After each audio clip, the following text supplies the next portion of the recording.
Video Channel. Kali ini saya akan menampilkan atau menjelaskan tentang cara membuat story plan dengan mudah. Story plan adalah rencana muat. Jadi sebelum kita muat, kita harus membuat story plan. Jadi ini saya sajikan atau saya jelaskan bagaimana cara membuat story plan dan langkah-langkahnya dengan mudah. Oke, simak video saya. Terima kasih. Oke, ini merupakan langkah-langkah dalam membuat story plan. Jadi membuat story plan itu tidak susah, asal kita mengikuti langkah-langkah. Pertama, pahami dan cek selling point instruction. Di sini kita bisa tahu berapa total yang akan kita muat, more or less, berapa yang diberikan oleh pencharter, SF kargonya, draft restriction-nya, pelabuhan loading port atau dan discharging port, DSTR laut, loading port and discharging port. Jadi gunanya ini kita di sini mempengaruhi draft kapal. Oke, setelah itu collected data. Di collected data ini kita harus tahu data displacement on draftnya kapal. Jadi draft berapa yang diminta, kita mengetahui displacementnya. Itu bisa kita lihat di hydrostatic table. Lexip kapal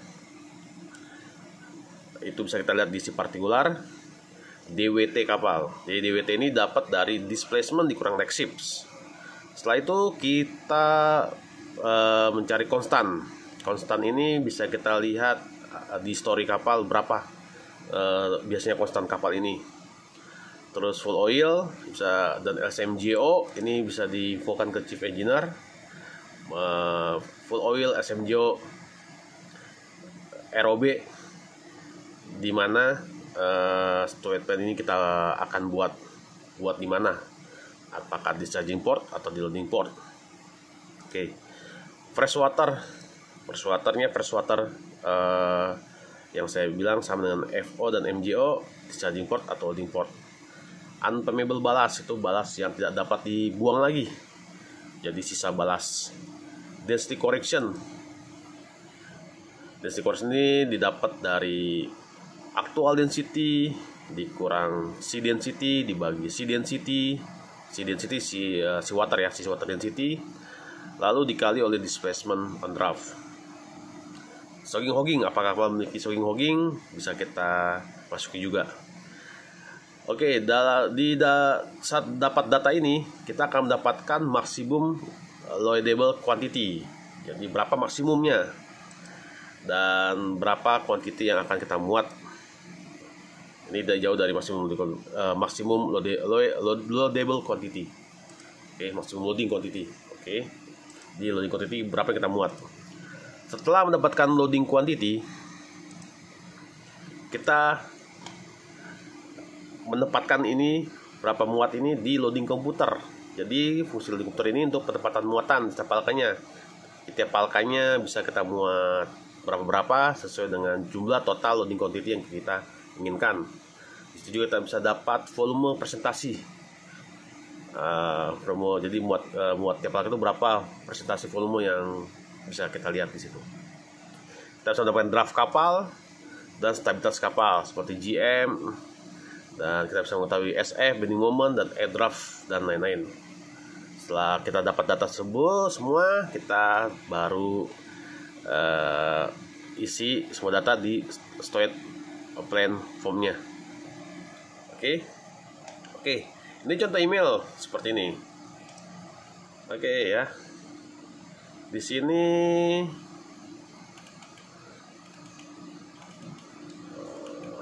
kita lihat kapal rencana akan muat batu bara itu dari Samarinda ke Kinura.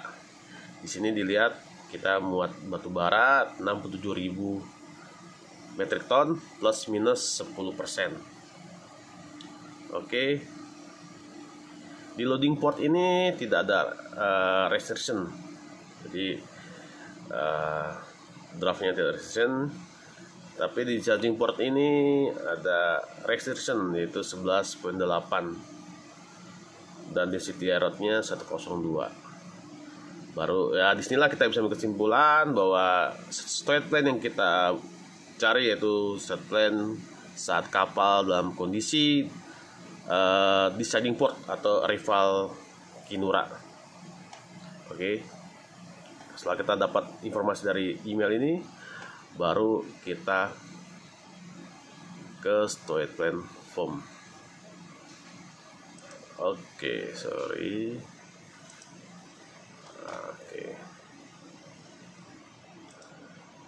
Oke.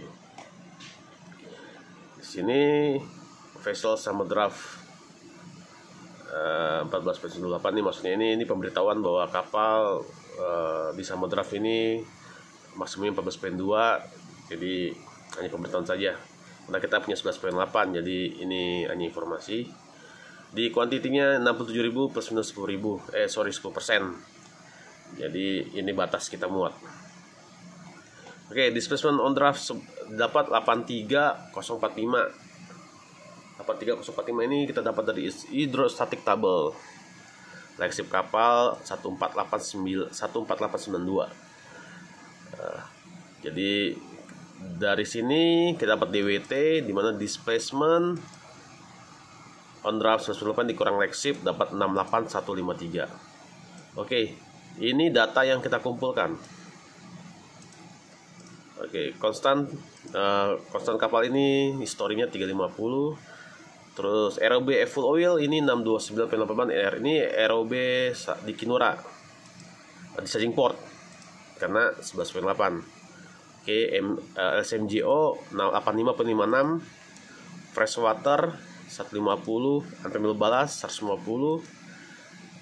Density correction, kita lihat dari info dari sail instruction itu density correction di sea water density di Kinura itu 1,02, jadi punya koreksi dapat 415. 415 didapat dari actual density dikurang sea water density dibagi sea water density dikali displacement 83045, jadi dapat 415.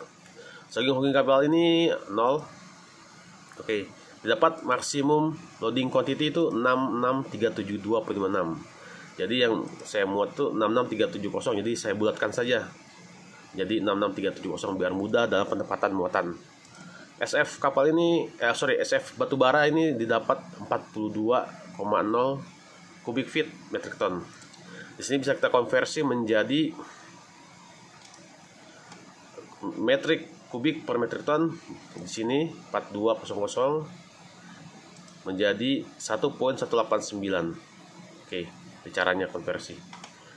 Mungkin ada cara lain lah. Oke, setelah itu setelah mendapatkan ini data-data ini, barulah kita penempatan muatannya.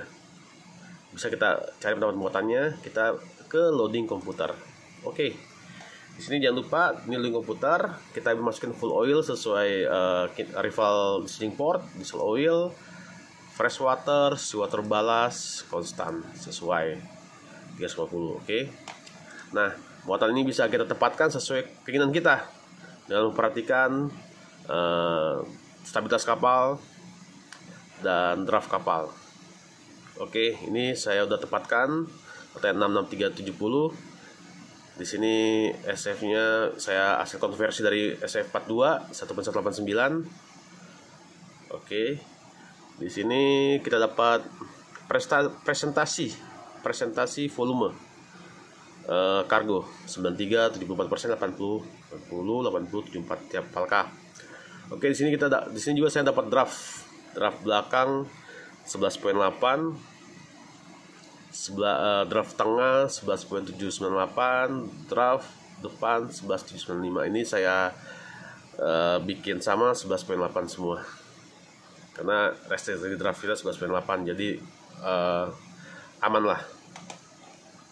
Setelah itu baru kita balik lagi ke formnya, form straight plane. Di sini oke, sudah saya masuki berapa tiap palka berat muatan. Oke. Dan presentasinya. presentasinya. Oke.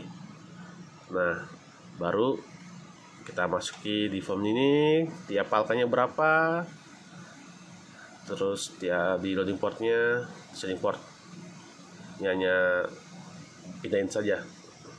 Baru kita dapat draft rival loading port. Ini bisa kita cari di link komputer tadi. Dapat draft Samarinda bisa kita cari juga di loading komputer. Serta draft Kinura 11.8 yang sesuai dengan permintaan saya instruction. Oke. Dan ini tidak dapat kita tambahkan draft rival Kinura dan maksimum untuk Kinura.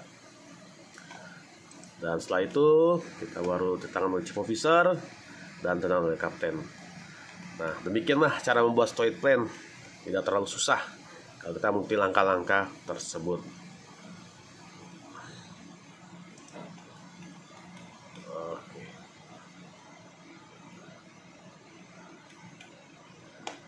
Dan tambahan lagi dalam membuat stoid plan juga, pastikan semua status kondisi bagus, yaitu baik dari bending moment dan shear force-nya kapal.